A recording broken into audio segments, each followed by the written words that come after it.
तो finally Marvel लेकर आ चुका है व्हाट इफ सीजन 2 का ट्रेलर, जो कि लिटरली काफी अमेजिंग था। एंड ये जो ट्रेलर था इसके रिलीज से 1 महीने पहले आया है, क्योंकि ये सीरीज आ रही है 22 दिसंबर को, जिसका मतलब ये है कि ये बहुत बड़ी सीरीज होने वाली है। एग्जाम्पल के लिए लोकी सीजन 2 को ले लो, बहुत ही बड़ी सीरीज थी वो एमसीयू के लिए, और वो एक इम्पॉर्टेंट सीरीज थी एमसीयू के लिए। वैसे ये सीरीज भी इम्पॉर्टेंट होने वाली है एमसीयू के लिए, और वो इसलिए इम्पॉर्टेंट होने वाली है क्योंकि ये पूरी सीरीज जो है वो एमसीयू से कनेक्ट करती है। और वो इसलिए क्योंकि इसमें जो काहोरी नाम की हमें कैरेक्टर दिखाई देगी वो इसके बाद हमें इको में भी दिखाई देगी। बाकी अगर ट्रेलर की बात करें तो ट्रेलर में भी ये तो समझ में आता है कि ये व्हाट इफ सीजन 1 का प्रीक्वल होने वाला है। मतलब कि जो व्हाट इफ सीजन 1 की स्टोरी थी उसको यहाँ पे कंटिन्यू नहीं करा जाएगा, बल्कि यहाँ पे नई स्टोरी चलाई जाएगी। बाकी अगर बात करें ट्रेलर की तो ट्रेलर में हमें न्यू एवेंजर्स टीम दिखाई जाती है, जो कि पीटर क्विल को रोकने जा रही होती है। और ये जो स्टोरी है वो 1988 की होगी, जिसमें हमें ये दिखाया जाएगा कि पीटर क्विल जो है वो ईगो से मिल चुका है बहुत पहले ही, जब वो छोटा था, और उसके अंदर ईगो की पावर्स आ चुकी है, जिसकी वजह से वो इवल बन चुका है, यानी विलन बन चुका है। और अगर बात करें एवेंजर्स टीम की तो इस टीम के मेंबर्स हैं बकी वांस का विंटर सोल्जर, और हैंक पिम का एंटमैन, टिचाका का ब्लैक पैंथर, वेंडी लॉसन की स्टार फोर्स, थॉर और बिल फॉस्टर। बट इस सीन में नोटिस करने वाली बात यह है कि जो पीटर क्विल है वो रकून को उठाता है। एंड यहाँ पे वो और कोई खिलौना भी ले सकता था, बट उसने रकून को उठाया क्योंकि मार्वल यहाँ पे शायद रॉकेट रकून का रेफरेंस देना चाहता था। देन फिर अगले शॉट में हम लोग हेला को देखते हैं, जो कि कुछ लोगों से लड़ने जा रही है। एंड आई थिंक कि हो सकता है कि ये 10 रिंग्स को लेने जा रही है, क्योंकि अगर आप लोग को नहीं पता तो मैं आप लोग को बताता हूँ कि इस सीरीज के सारे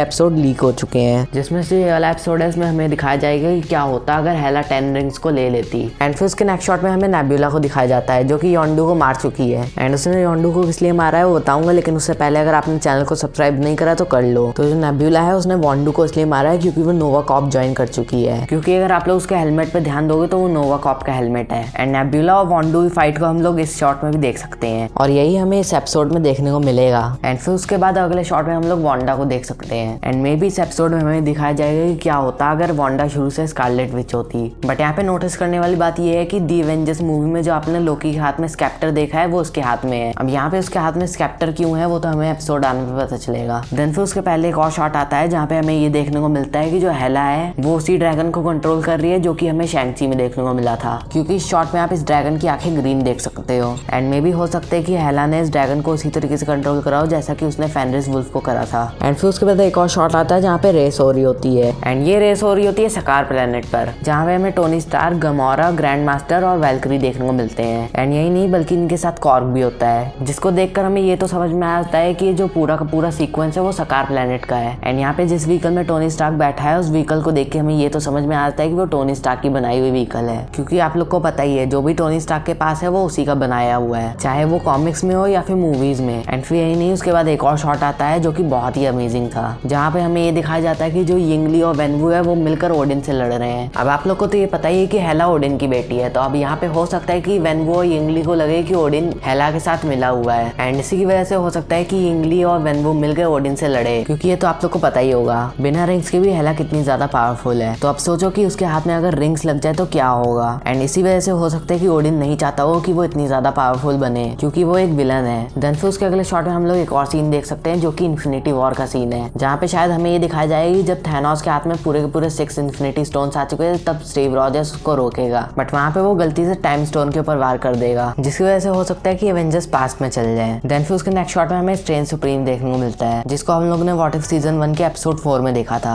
जो कि किसी को ढूंढ रहा होता है। एंड वो और किसी को नहीं बल्कि काहोरी को ढूंढ रहा होता है। एंड ये जो कैरेक्टर है इसके बारे में बहुत पहले ही मैंने आपको अपनी शॉट के अंदर बता दिया था। वैसे अगर आपको वो शॉट देखनी हो तो आपको ऊपर आई बटन में मिल जाएगी, उस पर क्लिक करके आप उस शॉट को देख सकते हो। बट अगर आपको इसकी ओरिजिन जाननी है तो आप लोगों को बता देता हूँ कि ये जो कैरेक्टर है उसको अपनी पावर टेसरेक्ट से मिली थी, और यही एक रीजन है जिसकी वजह से इसकी पावर्स का कलर ब्लू है। एंड यही नहीं बल्कि एक और चीज है इसके बारे में जो आपको नहीं पता होगी, और वो ये है कि ये कैरेक्टर कॉमिक बुक्स में एग्जिस्ट नहीं करती है। एंड इसी कैरेक्टर का एक और सीन है जहाँ पे ये बहुत सारे पोर्टल्स खोल रही होती है, जिससे कंफर्म हो जाता है कि इसको पावर टेसरेक्ट से मिली है, क्योंकि ऐसे पोर्टल्स हम लोग टेसरेक्ट से बना सकते हैं। और यही नहीं बल्कि यहाँ पे एक और डिटेल है, और वो डिटेल ये है कि जो कैप्टन कार्टर के हाथ में स्वॉर्ड है वो उसके पास व्हाट इफ सीजन 1 में भी थी। बाकी अगर आप लोग को ये वीडियो अच्छी लगी तो वीडियो को लाइक कर देना और चैनल को सब्सक्राइब करना मत भूलना। मिलूंगा नेक्स्ट वीडियो में, तब तक के लिए गुड बाय।